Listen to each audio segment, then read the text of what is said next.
సమ్మగా ఉందని అనుకుంటారు. పాపం వీళ్ళ అమాయకులు వాళ్ళు సమ్మగా ఉంటే వీళ్ళు చప్పట్లు కొడుతుర్రు.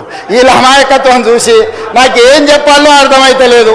ఆడ బాంతు ఆడే ఏంది నిజామాబాద్లో ఏంది అది ఎమ్మెల్యే ఉన్నాడు కదా, మంత్రి ఉండే కదా, బాన్సువాడే కాదు, బాలకొండ ఆయన జర మంచి ఆయనే అనుకున్నా. కానీ ఆయన కూడా ఇట్లా తయారైండు. అంతకుముందు కొంచెం ఏదైనా ఉంటే ఉన్నది ఉన్నట్టు మాట్లాడేటోడు. బాలకొండ ఆయన కూడా వాళ్ళతో చేరి సపోర్ట్లు కొడుతున్నాడు. ఎట్లా అధ్యక్ష? వాళ్ళ కుటుంబంకి కొంచెం గౌరవం ఉంది అధ్యక్ష జిల్లాలో. నాకు తెలుసు వాళ్ళ కుటుంబం గురించి. గౌరవప్రదమైన కుటుంబం నుంచి వచ్చిన మీరు కూడా ఇట్లా తయారైతే సమాజంలో మన కుటుంబాలకు ఉన్న గౌరవం కూడా పోతుంది. దయచేసి ఇట్లాంటి తప్పుడు విధానాలను ప్రోత్సహించకండి. రూమ్లోనన్నా తలుపు మూసి చెప్పురి. వాళ్ళు పిల్లలు కోతికి కొబ్బరి చిప్పి ఇస్తే నాకడానికి గీకడానికి సరిపోయిందంట. వాళ్ళ పరిస్థితి అట్టుంది. పెద్ద ఆయన్నే వస్తలేడు. తాను జడిన కోతి వనమల్ల చేడిచాయని పెద్దలు చెప్పారు. ఈ ఒకటి రెండు కోతులు కలిసి మొత్తం ఈ సభనంతా వనమల్ల చేసిన కథ తీసుకొస్తారు. అధ్యక్ష దయచేసి ఈ పద్ధతి వద్దు. ఈ పద్ధతిని మార్చాల్సిందిగా చెప్పుకుంటూ, అదేవిధంగా అధ్యక్ష ఈరోజు నేను ఒకటే మాట చెప్పదలుచుకున్నా. పొంగులేటి శ్రీనివాసరెడ్డి గారైనా రేవంత్ రెడ్డి గారి కుటుంబమైనా ఇందులో ఎవ్వరున్నా ఈరోజు సిబిసిఐడి ముందర మీరు ఆధారాలు పెట్టండి.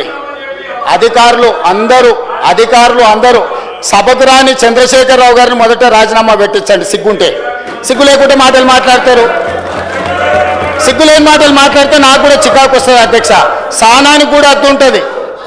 కోటి 10 లక్షల జీతం తీసుకొని సభకు రాకుండా ఇంట్లో ఉన్నాయననేమో రాజీనామా చేయడంట, జీతం వాపసు ఇయ్యడంట. రోజు 18 గంటలు చేసి 4.5 లక్షల ఇందిరమ్మ ఇండ్లు కట్టించి ఈరోజు లక్షలాది దళితుల గిరిజనులకు ఆదివాసులకు ఇండ్లు ఇచ్చి వాళ్ళ ఇళ్లలో వాళ్ళ ఇండ్లలో వెలుగు వాళ్ళ కళ్ళల్లో ఆనందం చూసే పొంగులేటి శ్రీనివాసరెడ్డి రాజీనామా చేయాలంట. సిగ్గుండాలి మాట్లాడడానికన్నా కొంచెమన్నా. అంటే మీరు చెప్పింది వినకపోతే మంత్రి రాజీనామా చేయాలనా? మీ తాతలు దిగొచ్చినా జరగదు. మీరు అనుకుంటారో మీరేదో అరుస్తే గోల పెడితే వింటారని. మీ సంగతి అంతా తెలుసు. మేనమావకు చెప్పినట్టు ఉంది పుట్టింటి గొప్పలు. గురువింద కింద ఎంత నల్లగుందో తెలియదు. వాళ్ళ కింద ఎంత నల్లగుందో నాకు తెలుసు. నేను మొత్తం చూసి వచ్చినాను అధ్యక్ష. ఇక నేను ఎక్కువ చెప్తే బాగుండదు, చిట్టా చెప్తే అసలు బాగుండదు. ఒకటే అధ్యక్ష, ఈరోజు నేను ఒక మాట చెప్పదలుచుకున్నా. రాజకీయంగా ప్రతిపక్షంగా వాళ్ళ అంశాలు లేవనెత్తడం, నిరసనలు తెలపడం, ధర్నా చేయడం, వాళ్ళు ఈ రకంగా ఏ డిమాండ్ చేసినా ఒక్క నిమిషం కేటీఆర్ గారు దయచేసి వినండి. ఇది వినాల్సిన సందర్భం. దయచేసి ప్లీజ్ ట్రై టు అండర్స్టాండ్. ఏ అంశమైనా వాళ్ళు లేవనెత్తవచ్చు, ఏ అంశాన్నైనా ప్రస్తావించవచ్చు. ఎందుకంటే జడ్పీటీసీగా, ఎమ్మెల్సీగా, ఎమ్మెల్యేగా, ఎంపీగా అన్ని చట్ట